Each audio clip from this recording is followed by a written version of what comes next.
Você provavelmente conhece esta cena. É a manhã do dia seguinte. E em 2 cérebros humanos, circuitos inconscientes estão em ação procurando respostas. Como em nenhuma outra esfera da vida, o amor nos põe à mercê de nosso cérebro inconsciente.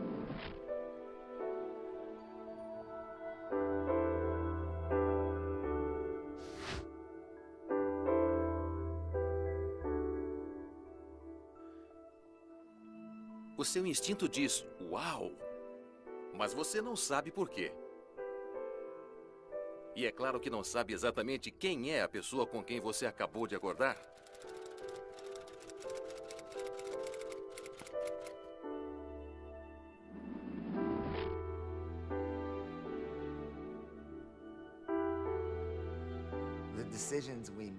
As decisões que tomamos não são feitas por nenhum pensamento consciente. As decisões realmente importantes, por exemplo, devo ficar com tal mulher?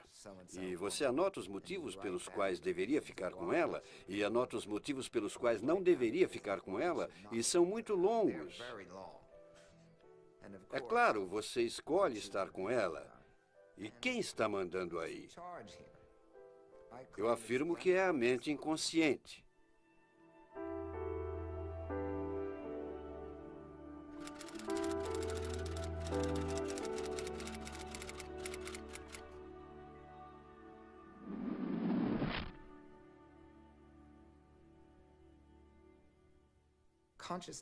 A consciência é quase que um pensamento posterior.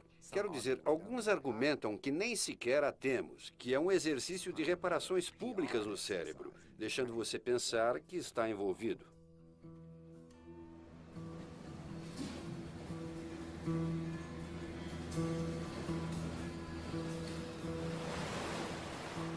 A costa oeste da Irlanda e mais um dia de trabalho para Mickey Smith, fotógrafo especialista em surf.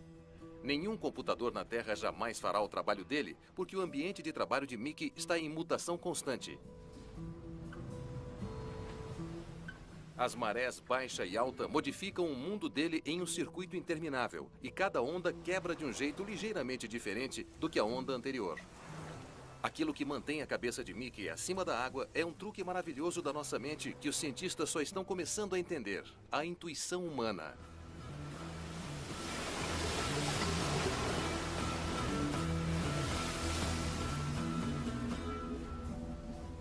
Como os surfistas que está filmando, Mickey simplesmente não pensa quando está cercado de toneladas de água e ondas arrebentando.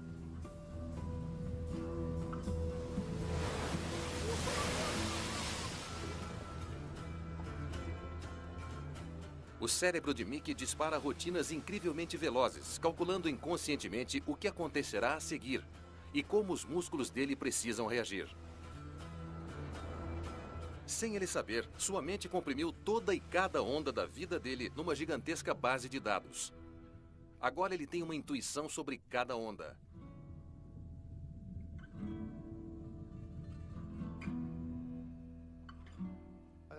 Um surfista antecipa como a onda seguinte será e como ele precisa se adaptar. No modo consciente, jamais seríamos capazes de lidar com um meio tão complexo e altamente imprevisível. Isso nos oprimiria totalmente. Nenhum de nós sabe por que fazemos o que fazemos. Quer o nosso cérebro esteja repassando memórias de infância ou comerciais de amaciante de roupas. Principalmente quando estamos atrasados para o trabalho. Ao ir contra a nossa mente inconsciente, a razão consciente frequentemente sai perdendo. O pensamento consciente pressiona o nosso cérebro. É por isso que ele está limitado a alguns centros computacionais dentro do nosso córtex cerebral, a camada de 1 milímetro de espessura que reveste o nosso cérebro como uma touca de banho enrugada. A nossa inteligência consciente está praticamente confinada à parte da frente da touca e é facilmente dominada com apenas um pensamento ou 5 unidades de informações processadas ao mesmo tempo. A nossa razão consciente fica mais ou menos acima dos nossos olhos, dentro do córtex orbitofrontal, mas ela nunca toma as nossas decisões sozinha. Pois abaixo do nosso córtex, um tipo diferente de raciocínio está operando, contando com as nossas experiências passadas arquivadas pelo hipocampo. Conscientemente, podemos apenas lembrar de fragmentos de guerras de travesseiros na infância, de um momento de amor ou de quando engasgamos. Esses agentes secretos da nossa mente examinam o mundo exterior antes de nos tornarmos conscientes dele. E os relatórios deles são eficientemente condensados como sentimentos. O córtex cerebral recebe essas mensagens. Contudo, ele não consegue rastreá-las. O nosso consciente parece programado para negar influências inconscientes. Em vez disso, ele cria apenas bons motivos para gostarmos de guerras de travesseiros. Não é como com a consciência, em que o antigo cérebro foi jogado fora. A consciência foi adicionada e teve de aprender como trabalhar junto com o cérebro inconsciente. É assim que a seleção natural funciona. Vai incrementando em pequenos passos. Não é grande, dramático. De repente você tem um novo cérebro colocado lá dentro. Então as coisas antigas ainda estão lá, embora isso possa parecer anacrônico, atrasado. Ainda está lá e ainda está nos influenciando. Qual é a velocidade mínima no qual o seu cérebro pode fazer escolhas de qualidade? Com isso, queremos dizer que elas basicamente não são aleatórias. Colocamos esse limite em torno de 213 milissegundos. Então, isso é muito, muito rápido. Em muitos casos, quando você está realmente pensando sobre isso, você já decidiu o que é bom ou ruim. Pilotos da Força Aérea do Esquadrão de Caças Richthofen estão treinando sobre o Mar do Norte, ao largo da costa da Alemanha. Quando os Phantoms F-4 estão voando ao dobro da velocidade do som, os pilotos dos jatos são pressionados contra os assentos com até 9 vezes a força da gravidade. Aqui em cima você precisa de antenas finamente sintonizadas para quaisquer mensagens curtas da sua mente inconsciente.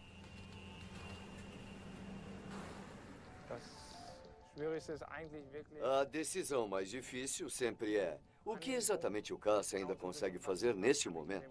Quanta folga eu ainda tenho? Em um combate aéreo, eu preciso avaliar rápido. Ainda posso tentar derrubar o avião inimigo? Ou é inteligente desistir desse combate? Como piloto de jato, você precisa tomar essas decisões numa fração de segundo. Posso entrar nessa ou devo ficar longe? Essa sempre é a decisão crucial.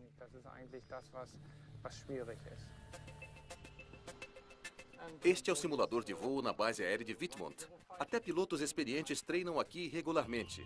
O que chamamos de intuição não vem do nada, é baseado em experiência e em repetições intermináveis. Base, o alvo se encontra na mira. Quanto mais um piloto e seu artilheiro se submetem a procedimentos complexos, menos excitado o cérebro deles fica. Especialistas requerem apenas uma fração da energia desperdiçada pelo cérebro dos iniciantes, pois eles não têm mais de ponderar tudo o que fazem. Em situações críticas, os pilotos mantêm reservas cruciais para atender a pequenos detalhes, que podem se tornar uma questão de vida e morte.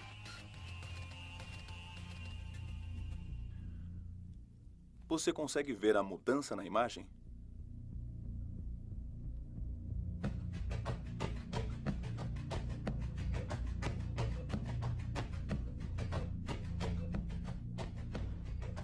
Você viu o que mudou?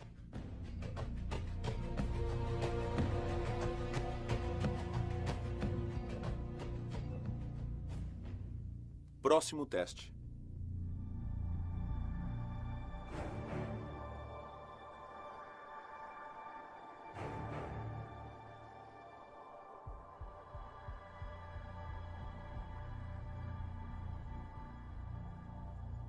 Você viu o que mudou?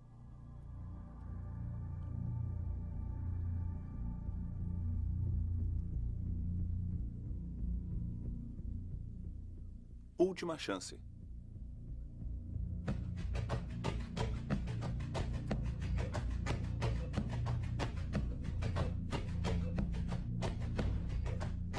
Você viu o que mudou?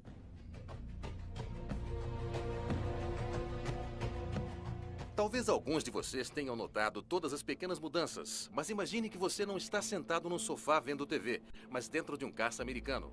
Guerra do Iraque, 28 de março de 2003. Marcadores cor de laranja devem identificar amigos ou inimigos. Mas você confunde esses marcadores com lança-foguetes inimigos, porque disseram a você repetidamente: não existem amigos na zona de combate. O seu codinome? Popov 36. Popov 35 está voando bem ao seu lado, e em alguns segundos você matará um soldado aliado. Parece que temos painéis cor de laranja neles. Temos algum amigo aqui nesta área? Confirme que não há amigos tão ao norte em solo. Ok, eles têm foguetes cor de laranja. Acho que acabar com esses malditos lança-foguetes seria ótimo. Pegue-o, pegue-o.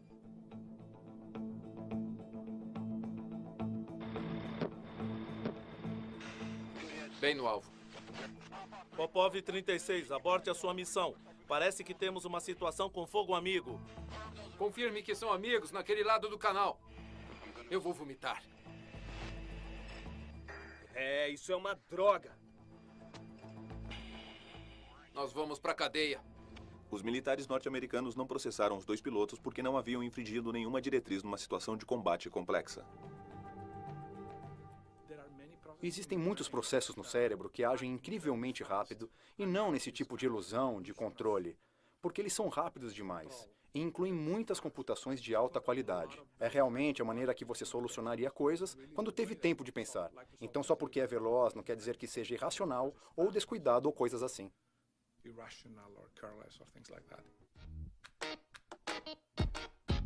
Em Yale, John Bargh rastreou o assustador poder do inconsciente. Ele provou, por exemplo, que nós nos aproximamos facilmente de pessoas desconhecidas se as conhecemos tomando uma bebida quente, mas que somos mais reservados segurando uma bebida fria.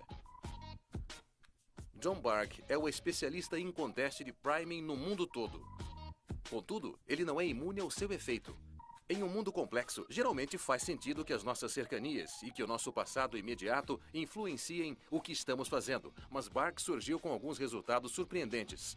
Após um teste de linguagem com palavras como rugas, grisalho ou aparelho de surdez, até mesmo jovens alunos de Yale andaram mais lentamente até o elevador. As pessoas sentavam-se em cadeiras duras ou macias e então negociavam. As pessoas sentadas nas cadeiras duras foram mais rigorosas e não cederam tanto em suas negociações. As pessoas nas cadeiras mais macias não foram tão rigorosas, elas cederam mais. As pessoas que seguravam uma prancheta mais pesada achavam que a pessoa que estava avaliando levava seu trabalho mais a sério e era uma candidata mais séria a um emprego.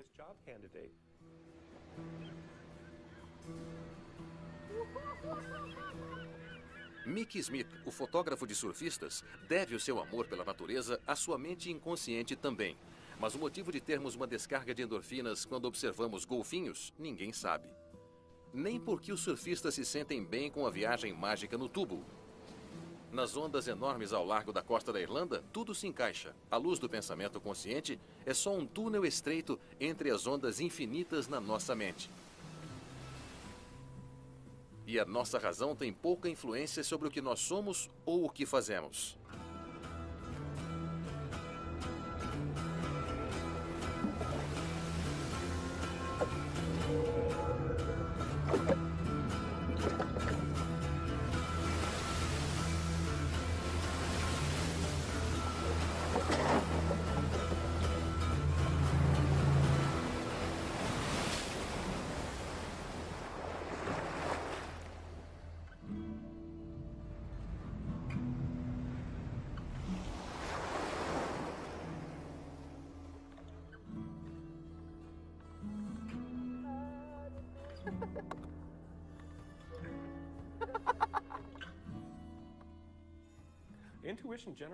Intuição geralmente se refere ao nosso instinto. Temos essa intuição. Então sentimos que algo está certo ou sentimos que algo está errado. E esses estados e sentimentos subjetivos são imensamente importantes. São sinais que o nosso cérebro nos dá para saber se algo é seguro para se fazer ou se é o jeito certo de fazer alguma coisa ou o jeito errado. O cérebro constantemente tenta ficar no automático, porque é mais eficaz e rápido e mais preciso, menos propenso a acidentes no modo automático. E esse também é o caso até com as mais nobres das emoções. Até mesmo as emoções mais preciosas são automáticas.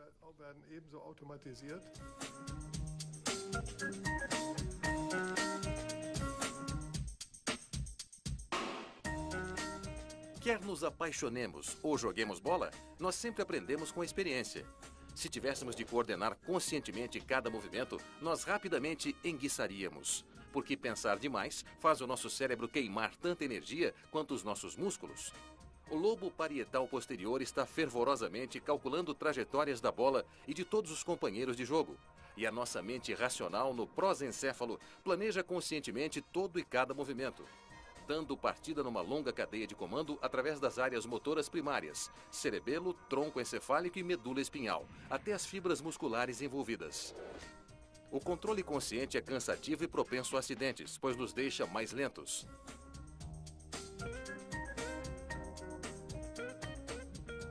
Quando o nosso cérebro entra em ação sem a nossa ajuda, desempenhos incríveis tornam-se brincadeira de criança. Até agora, nenhum computador é capaz de apanhar bolas. Se fazemos alguma coisa sem pensar, os nossos comandantes conscientes se desvanecem e o estriado e os gânglios basais assumem. Nós jogamos e apanhamos bolas com facilidade e não pensamos quando fazemos.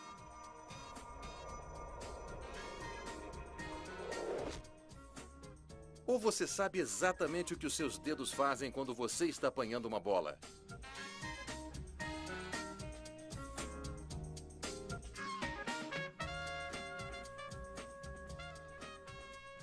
Ou o que cada músculo no seu corpo faz quando você está se esquivando de um soco?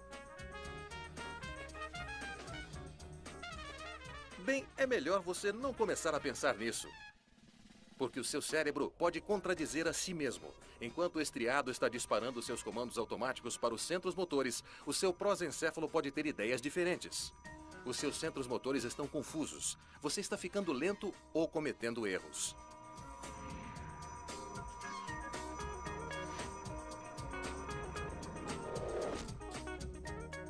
Quando o nosso cérebro está no automático, tudo corre suavemente, mas também por caminhos conhecidos. Adaptar-se a mudanças repentinas é a última coisa na nossa mente.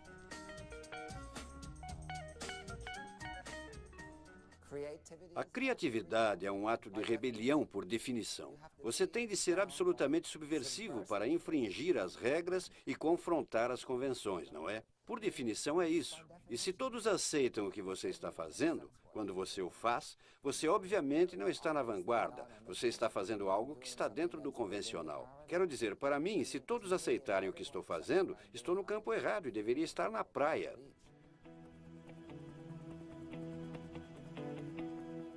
Sydney, Austrália. O lar adotivo do neurobiólogo americano Alan Snyder. Se você conhece a cidade, estas fotos estão disparando toda uma cadeia de associações na sua cabeça. Você não vê apenas as imagens aéreas, você vê o que conhece. E mesmo se você nunca esteve em Sydney, talvez esteja pensando no Crocodilo Dundee, nos Jogos Olímpicos ou a Casa de Ópera.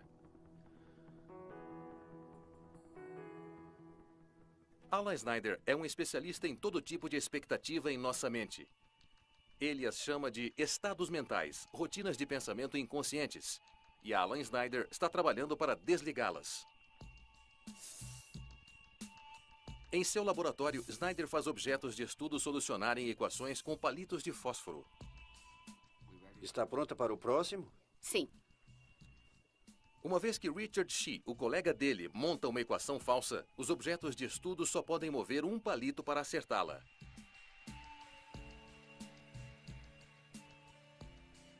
Cada um deles precisa solucionar 27 equações, e exceto pela última, cada solução segue o mesmo princípio.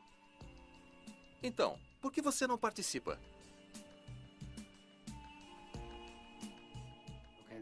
Vamos fazer outra. 2 é igual a 10 menos 13. No início, Índia leva um pouco mais de tempo para descobrir uma solução, mas o cérebro dela já está procurando um padrão.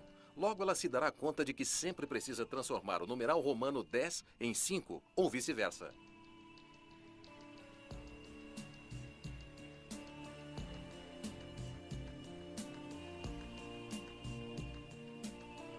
Tendo aprendido o truque, Índia vai fracassar na última equação. Para solucionar este quebra-cabeça, ela precisa de uma solução diferente, mas Índia já está cega a novas ideias.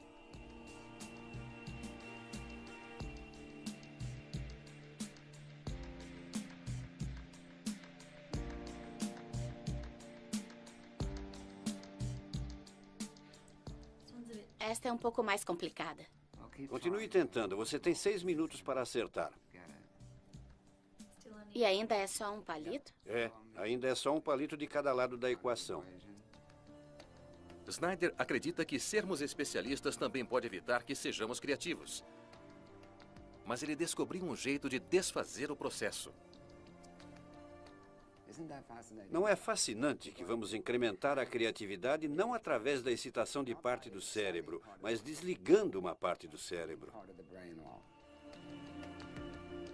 A cabeça de Índia está sendo medida e tratada com 5 minutos de impulsos elétricos.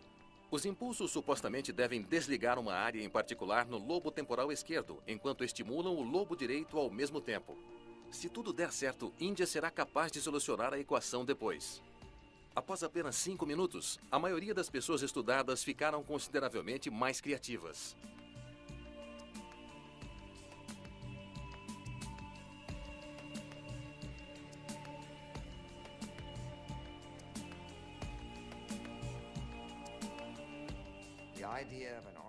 A ideia de um mecanismo artificial, quer seja farmacêutico ou eletromagnético, ou seja o que for, sim, eu acho que isso é algo que nós teremos em 20 anos. Sim, eu acho que isso é muito concebível. A habilidade de olhar o mundo com novos olhos é uma ferramenta maravilhosa, não só para avanços científicos, não só para fazer poesia, mas também para acabar com preconceitos de todos os tipos que se pode imaginar, certo? Ver uma pessoa como ela realmente é.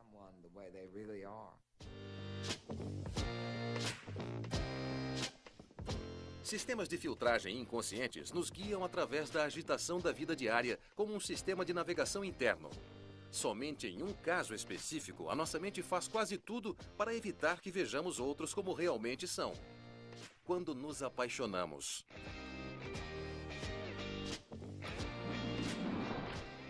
Falando cientificamente, a paixão é uma reação ao estresse.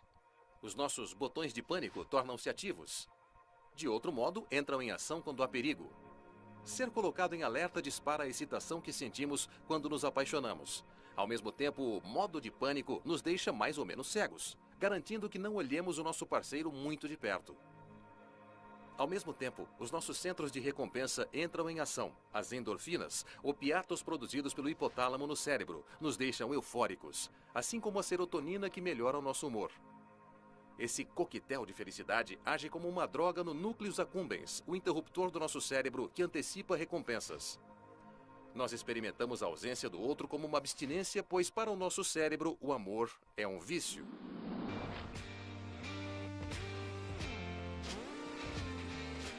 E assim nós generosamente fingimos não ver que o amor da nossa vida nem nos oferece um pãozinho.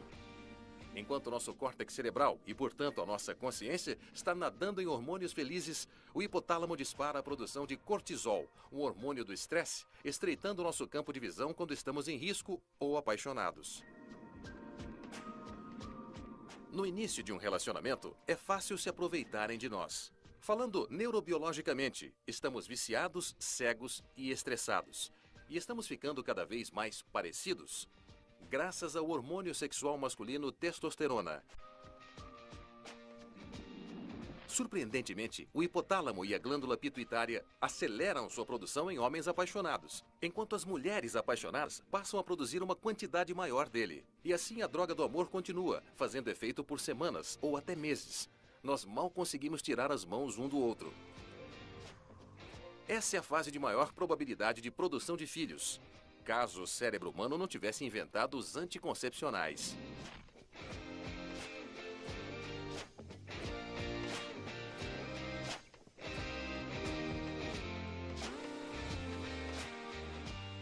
Após cerca de um ano, o êxtase finalmente começa a desvanecer. Mas se tudo correr bem, a essa altura já estamos recebendo oxitocina, um hormônio criador de elos, que a nossa glândula pituitária produz durante o orgasmo. As mulheres também podem produzi-lo quando amamentam. A oxitocina não cria estresse, mas elos, nos preparando para o compromisso de longo prazo, pois a nossa mente inconsciente quer que cuidemos bem da nossa cria. Mesmo que, conscientemente, neguemos esse pensamento. Você pode entrar num lugar e achar alguém sexualmente muito atraente, e você vai para a cama com ele. E com certeza, quando você está fazendo sexo com alguém, está aumentando a dopamina no cérebro. E então, depois do orgasmo, existe um pico de norepinefrina, que é bem parecida com a dopamina. E essas duas substâncias no cérebro podem empurrar você pelo limite e fazer você se apaixonar loucamente pela pessoa com quem você estava apenas fazendo sexo casual. Então você achou a pessoa sexualmente atraente e aí o cérebro provocou essas sensações de amor romântico pela pessoa. Ellen Fisher estuda cérebros apaixonados usando tomografia computadorizada. A professora de antropologia mora em Nova York. Mas até mesmo nessa metrópole moderna, as pessoas são conduzidas por circuitos pré-históricos e completamente inconscientes. Os dançarinos Rob e Sarah formam um casal há mais de um ano. E os pesquisadores podem dar esperança a eles. Mesmo depois de 20 anos de rotina no relacionamento, Ellen Fisher encontra a mesma atividade nos centros de recompensa de casais felizes. Mas por que nos apaixonamos por determinadas pessoas e não por outras? Em busca de uma resposta, Ellen Fisher entrevistou 28 mil pessoas. Ela tem certeza de que existem 4 arquétipos de cérebros, determinados por níveis de hormônios em nossa cabeça. Exploradores, compelidos por dopamina, e construtores de ninhos, compelidos por serotonina, apaixonam-se por parceiros do mesmo tipo. Diretores, compelidos por testosterona, por outro lado, apaixonam-se por negociadores, que são compelidos por estrogênio. Mas nada disso acontece em nível consciente. Você carrega no seu cérebro todo tipo de mecanismos inconscientes que atraem você naturalmente para algumas pessoas e não para outras. E só o que estão vestindo já é um sinal de sua formação, sua educação e até mesmo o jeito que movimentam o corpo sinalizará quanta energia a pessoa tem. E só o jeito que move o rosto e até a forma do rosto indicam a quantidade de testosterona que a pessoa tem, a quantidade de estrogênio que a pessoa tem. E o cérebro inconscientemente calcula todas essas coisas. O nosso cérebro toma uma decisão muito antes de nós. Em Berlim, John Dylan Haynes provou que o nosso cérebro está vários segundos à nossa frente. Ele estuda a tomada de decisões humanas com imagens por ressonância magnética, ou MRI. Neurônios ativos consomem mais oxigênio, e assim o aparelho permite aos cientistas ver quais áreas se acendem e quando. Haynes pede à nossa protagonista que complete uma tarefa simples.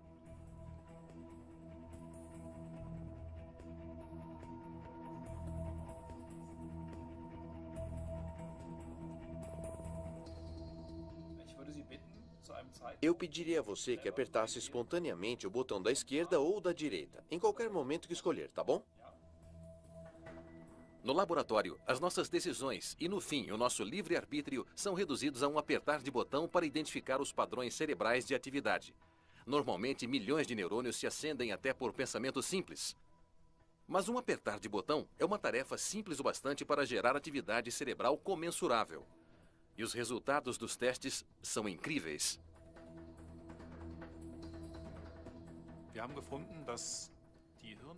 Descobrimos que a atividade do cérebro indica qual escolha o objeto de estudo está para fazer de 7 a 10 segundos antes da decisão consciente. Então, parece que o cérebro induz e programa a decisão. E naquele momento em que finalmente temos a sensação de agora, estou decidindo, a maior parte da decisão já foi tomada faz tempo. Em nossa vida diária, nem percebemos o que o nosso cérebro decide sem nós. A nossa consciência não consegue rastrear a fonte das influências inconscientes. Ela pode apenas rebater os argumentos através do pensar.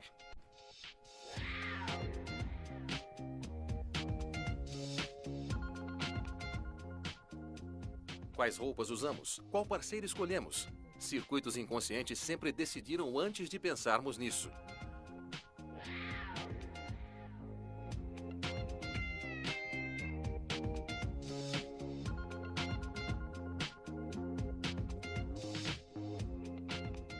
Você acabou de bocejar? Bocejos são contagiosos, um reflexo inconsciente. Quanto mais suscetível você é, maior a sua empatia pelos outros.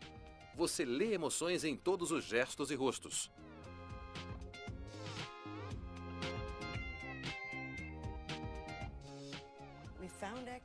Encontramos atividade numa pequena fábrica chamada Núcleos Accumbens. E essa região do cérebro, em particular, está ligada a vícios intensos. E eu sempre disse que amor romântico era um vício. Um vício perfeitamente maravilhoso quando vai bem. E um vício perfeitamente horrível quando vai mal. Eu não estou mais afim de falar sobre isso. Agora você não Não, tá eu não afim. quero discutir mais. Primeiro você começa, depois varre pra debaixo do tapete, como não sempre quero faz. mais saber. Eu não quero mais saber. De novo, varreu pra debaixo do tapete. Afinal, qual é o problema? O mundo todo precisa saber. Todo mundo precisa ouvir?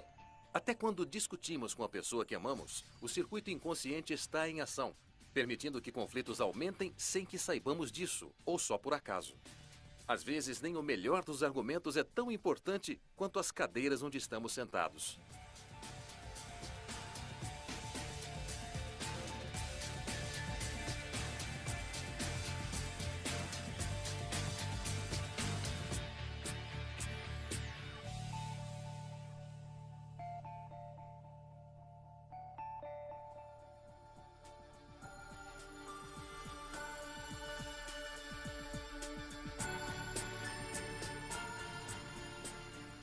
Por outro lado, tudo o que é preciso para acertar um conflito é um gole de chá quente ou uma risada. Nós não rimos porque achamos os outros engraçados. Nós rimos porque nos sentimos mais próximos uns dos outros. O nosso cérebro ria muito antes de sermos capazes de falar. E até hoje nós reagimos extremamente bem a uma grande risada.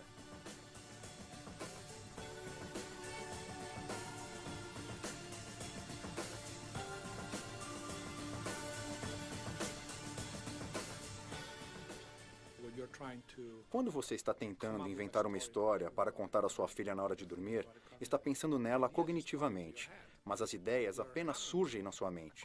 Você vivencia uma experiência consciente e você tem uma sensação de controle sobre o que está pensando. Mas se você for honesto, a maioria das coisas simplesmente está sendo bombeada lá na sua percepção consciente. Então apenas pense. A pergunta importante é não até que ponto é consciente e subconsciente, mas até onde as computações são capazes de gerar escolhas adaptativas, boas escolhas.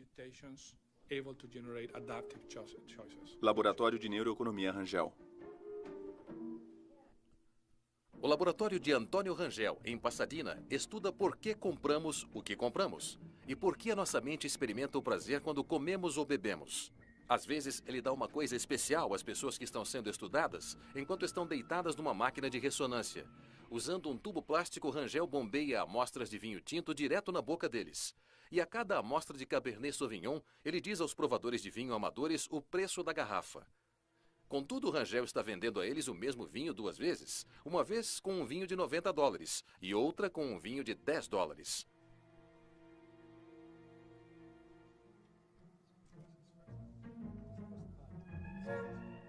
Com uma etiqueta de $90, o Cabernet ativa a região de prazer no córtex cerebral. Mas com uma etiqueta de $10 no mesmo vinho, o nosso cérebro se diverte muito menos. A nossa consciência anota o preço e só isso influencia o sabor, independentemente da qualidade do vinho.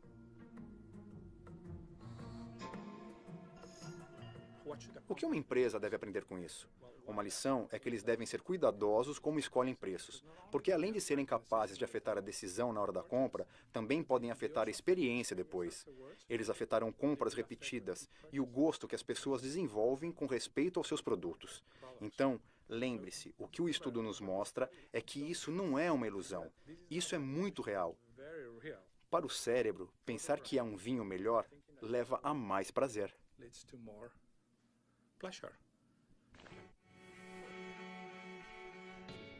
Então, você acha que faz compras de maneira consciente?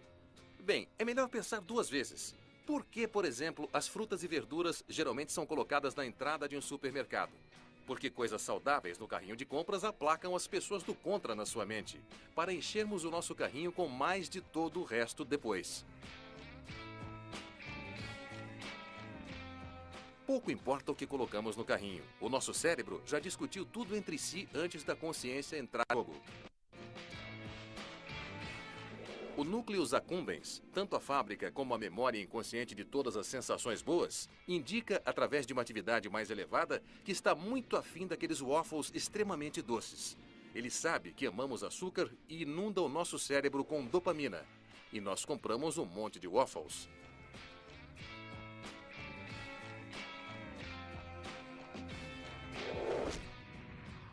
A contraparte, e assim desmancha prazeres de todas as viagens de compras, é o córtex insular. Ele é ativado por cheiros podres, piadas ruins ou qualquer coisa revoltante, como um preço alto demais. Se essa parte do córtex é agitada, nós não compramos nada, não importa o quê.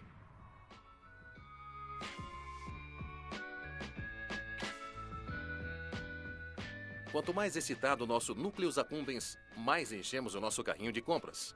Se o córtex insular está vencendo por um nariz, ficamos pão duros. Mas não decidimos racionalmente em nenhum dos casos. Nós simplesmente estamos seguindo a nossa voz interna. Se não temos como pagar por uma coisa que queremos comprar, a amígdala também dá a sua opinião. Para esse botão do pânico inconsciente, uma perda em potencial é 2 vezes pior do que um potencial ganho, salvando-nos de investimentos arriscados.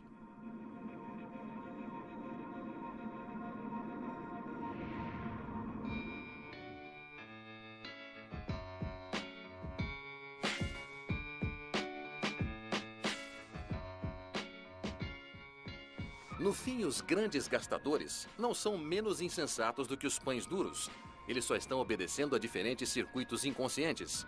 De vez em quando, ajuda a ligar a nossa mente consciente, o nosso intelecto. Ele pode indicar riscos à saúde ou contas vazias, mas eles só podem desacelerar os nossos centros límbicos, não podem desligá-los completamente. Mas estar no piloto automático também tem o seu lado bom. De outro modo, ficaríamos diante das prateleiras por horas, incapazes de nos decidir.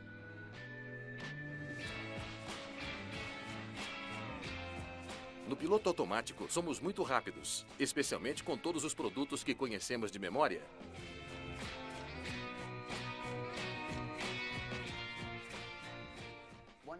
Um dos melhores exemplos de olhar para o mundo através da sua mente é olhar para a nossa memória.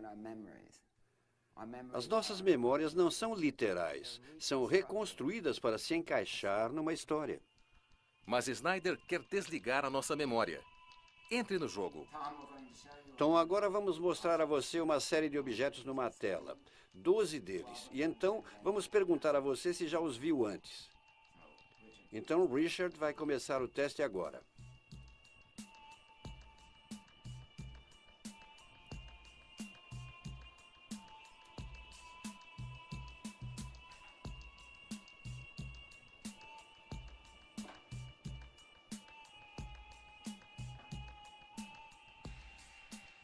Quais destes você já viu? Quais dos seguintes padrões você já viu? Já viu essas combinações? Resposta correta. Sim. Sim. Sim. Sim. Sim. Sim? Não. Não. Não. Não. Todas as pessoas estudadas rapidamente encontram um padrão. Contudo, elas ficam cegas a detalhes, como Tom. Para desligar os filtros inconscientes que evitam que ele veja o mundo como é, Alan Snyder e Richard Shea vão paralisar o lobo temporal esquerdo de Tom com impulsos elétricos.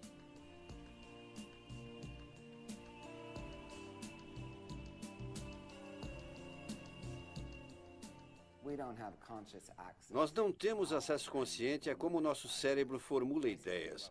Basicamente, o que vemos é a informação depois que ela é combinada em ideias holísticas, conceitos e rótulos. Às vezes, nossas intuições e impulsos estão errados. Existem estereótipos culturais sobre pessoas em sociedades não sendo tão inteligentes ou sendo preguiçosas. E, como crianças, absorvemos essas influências culturais da TV, de nossos colegas de escola, de nossos pais. E eles meio que estão lá dentro também, como esses efeitos implícitos. Então, nós temos preconceitos que não deveriam estar lá. O teste de associação implícita revela preconceitos ocultos que todos temos, mas que conscientemente negamos. As pessoas estudadas têm de pôr fotos ou termos em certas categorias.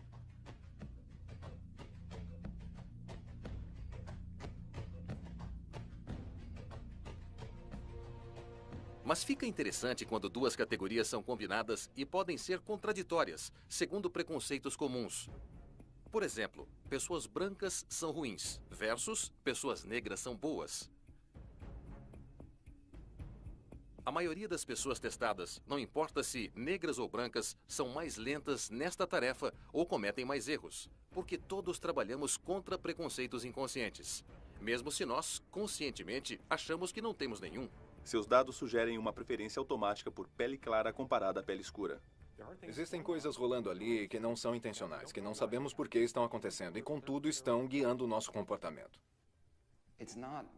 Não é evolutivamente vantajoso ser capaz de pensar sobre tudo lentamente e pensar em soluções diferentes. Quero dizer, queremos ser velozes com o que é familiar.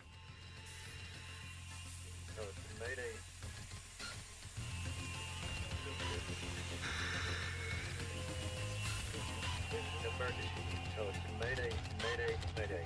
Down to 300. 300, you're made.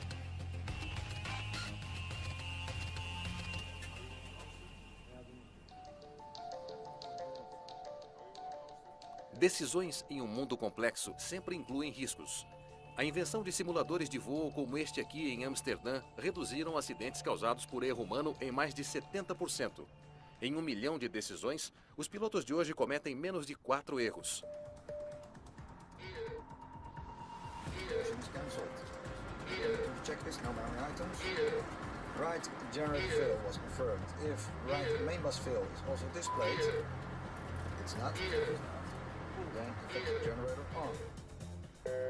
Isso é porque um simulador treina o nosso cérebro a fazer o que ele pode fazer melhor: processar milhares de conjuntos de dados simultaneamente e desmembrar os resultados em uma emoção.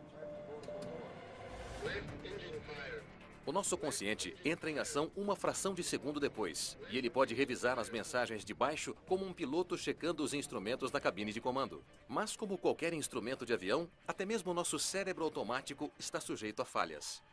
Talvez o melhor seja tomar sua decisão, isso é ótimo. Mas tomá-la em outro lugar, pensar nela em algum lugar completamente diferente ou no dia seguinte, onde exista um conjunto diferente dessas influências aleatórias. Se você toma a mesma decisão na segunda vez que tomou na primeira, então você pode se sentir mais confiante com ela, mas pode não sentir a mesma coisa em outra situação porque outros tipos de coisas estão em jogo. Se você fizer isso com confiança, quando o contexto muda e todas essas influências de que estamos falando são diferentes, e você ainda toma essa decisão, essa é a coisa na qual você pode confiar.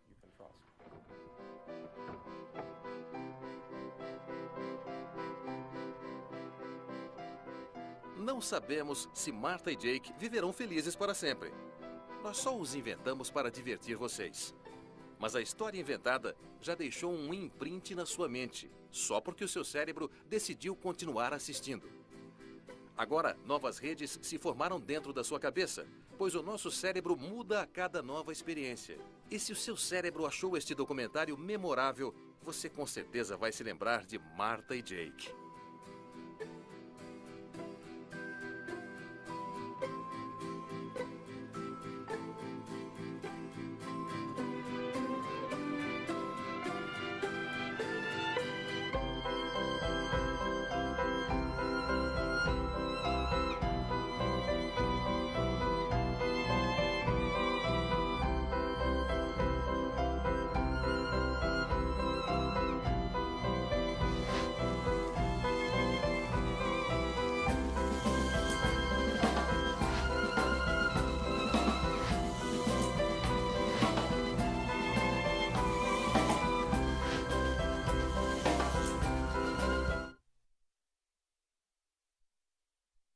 No próximo Noites